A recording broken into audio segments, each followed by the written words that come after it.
Thanks indeed. Yes, viewers, it's been one of those days where the focus has once again been on the state of Indian democracy. Viewers, the opposition has come out with their guns blazing. The international community is going to be looking closely. Now, what has happened today that has led everyone to focus on India again and developments and goings on here? Viewers, the British Broadcasting Corporation was surveyed today. The word survey is a euphemism for raid. Taxmen showed up simultaneously at the BBC's offices in Delhi and Mumbai. This is, of course, not the first time that the BBC has been surveyed. Under the UPA, taxmen landed up twice. Under Vajpayee's regime, NDA won. The BBC's books were examined once. But thus far, the surveys or the raids, call them what you want to, have yielded nothing. The courts, in fact, have on 2 occasions come to the BBC's rescue. So why under Modi's government, when there are so many precedents, why under Modi's government have the surveys, these twin surveys at 2 different locations, attracted so much controversy? Perhaps because some people allude to the timing. Just a few weeks ago, the BBC and the NDA government, along with its political swords arm, the Bharatiya Janata Party, were at each other's throats over a docu-series called India, the Modi Question. The BBC, in its documentary, implied that the film proves that Prime Minister Modi has a deep antipathy towards Muslims and has a lot to answer for in connection with the Gujarat Riots of 2002. In response, of course, the Modi regime has dismissed the film as, and I quote them, hostile propaganda and anti-India garbage, unquote. For good measure, the government has even called on social media platforms to block the BBC from screening the film in India or disseminating it on the web. Viewers, were the surveys, as the opposition insists, the result of vengefulness, revenge for the negative, some people say, hit job on Modi? Now, we'll debate that a little later, viewers, in the show. But first, here's what we knew from the information that we have gleaned today. Income Tax Department sources have told Times Now that the surveys of the BBC were conducted because the IT authorities suspect tax evasion in international taxation and transfer pricing irregularities. In fact, the sources referred to alleged persistent and deliberate violation of norms and non-compliance by BBC for years. They allege that they have collected digital data and even seized the phones of BBC employees. Now, here's a glimpse of what transpired today. Watch this quick report. It's little over 10 a.m. and behind me there were several IT sleuths entering this building, knocking at BBC's door here at KG Marg in New Delhi. The Mumbai unit has reportedly roped in other departments as well. The Income Tax Department maintains that these are not raids or searches, but the survey conducted to look into the alleged tax evasion on part of BBC. Highly placed sources in Income Tax Department have told Times Now that BBC in India have been defiant and non-compliant to summons that have been issued earlier and diverting a significant amount of their profit.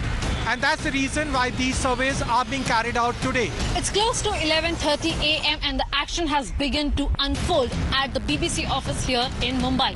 Reportedly, the income tax officials have also switched off the mobile phones of the staff members present inside the BBC office, and also the collection of their digital data has also been started with regards to the commercial purpose used for the BBC News. This has triggered a massive political storm, with the opposition calling it as a predictable action, a sign of panic and a dictatorial move. Well, on its part, the BBC says that they are cooperating with the IT authorities and hope that the situation is resolved soon. The BBC put out a short, succinct statement for the world to see. Now, viewers,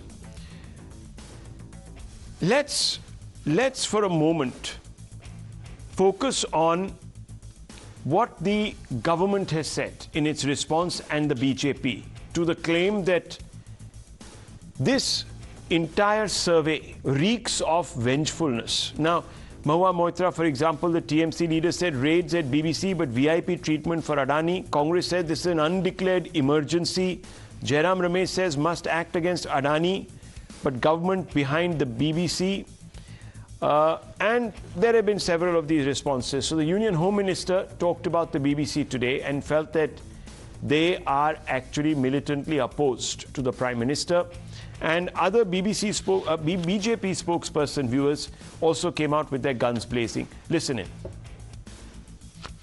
यहाँ हम JPC की मांग कर रहे हैं अडानी के मामले में और वहाँ सरकार बीबीसी के पीछे पड़ी हुई है विनाशकाले विपरीत बुद्धि बीबीसीच्या कार्यालयावरती दिल्लीमध्ये धाड पडलेली आहे धाड टाकलेली आहे एखाद्या प्रसार माध्यमाच्या कार्यालयावरती धाड टाकणं हे कोणत्या लोकशाहीत बसतं म्हणजेच काय की तुम्ही आम्ही वाटेल ते करू पण तुम्ही आवाज नाही उठवायचा जर आवाज उठवाल तर चिरडून टाकू ही जी एक पाशवी वृत्ती आपल्या देशामध्ये आज फोफावायला बघते ती आपण वेळेमध्ये एकत्र आलो नाही आणि आपली ताकद वाढवली नाही तर उद्या संपूर्ण देश खाऊन टाकेल भारतीय सत्य जो होता है इस पर 1000 कॉन्स्पिरेसी कर लो कुछ नहीं होता है वो करोड़ों सूर्य की भांति तेजस्वी बनकर ही बाहर आता है ये तो मोदी जी के पीछे 2002 से कर रहे हैं और हर बार मोदी जी मजबूत होकर सच्चे बनकर और जनता की ज्यादा लोकप्रियता हासिल कर बाहर आए हैं अगर कुछ गलत किया नहीं है कानून का पालन किया है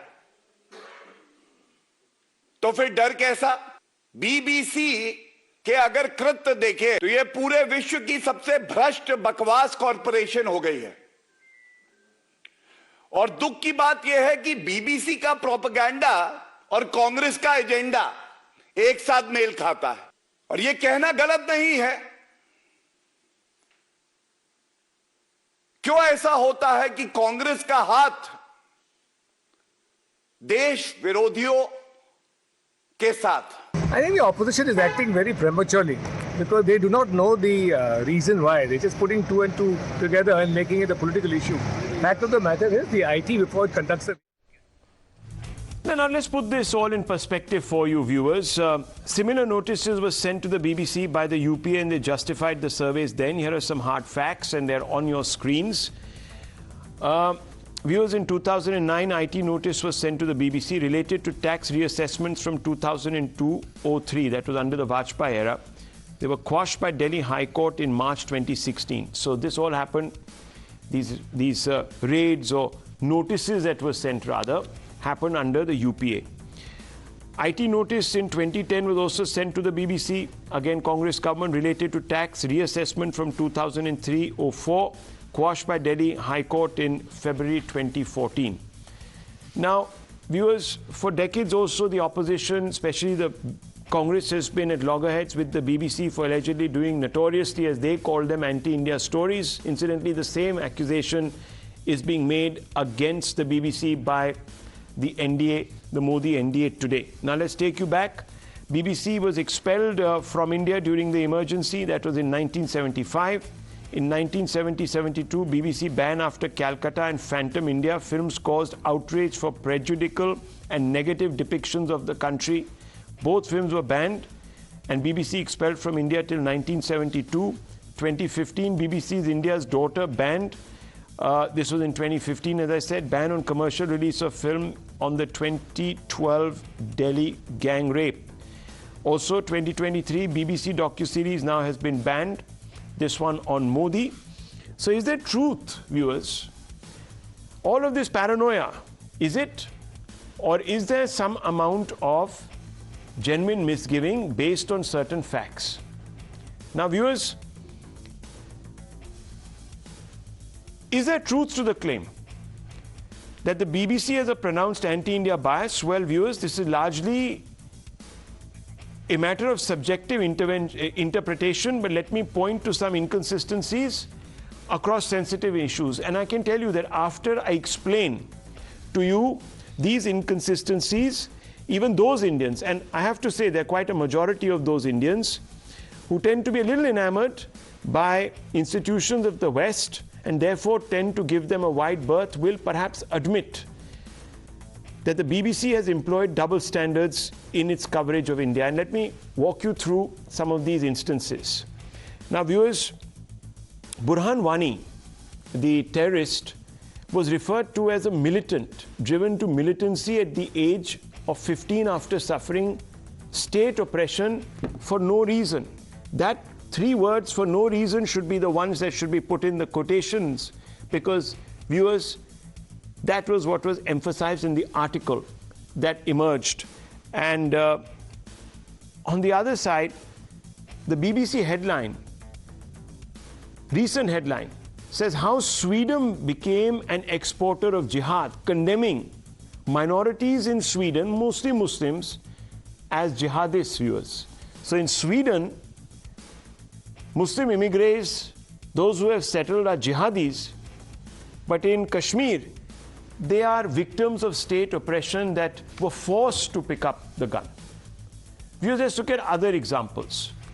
Let me run you by this second plate. In 2021, BBC headline, can Pak protect its religious minorities? So wide berth, the question mark is put there. Is there really a problem? Are Hindus really being killed? And if so, can they be protected?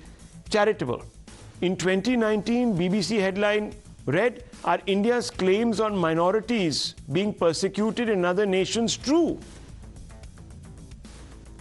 And this was in the context of the CA law.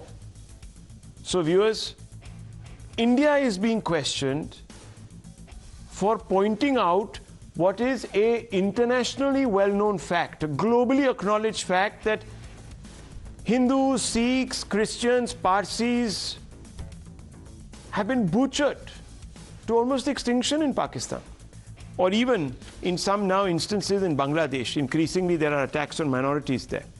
Now look at BBC's style guide, viewers, the third instance, 1988 style guide. It refers to IRA as terrorist, viewers. The style guide, however, when it applies to India, refers to Hizbul Mujahideen and Lashkar-e-Toiba as Pak-based militant groups. So when British lives are being exterminated, the Irish Republican Army is a terrorist organization. But when, unfortunately, brown lives, viewers, in India are being snuffed out, Hindu lives in particular, by Islamist terror, the perpetrators are just militants. You know, some form of extremists. Now let's open this up, viewers, for some conversations. We have with us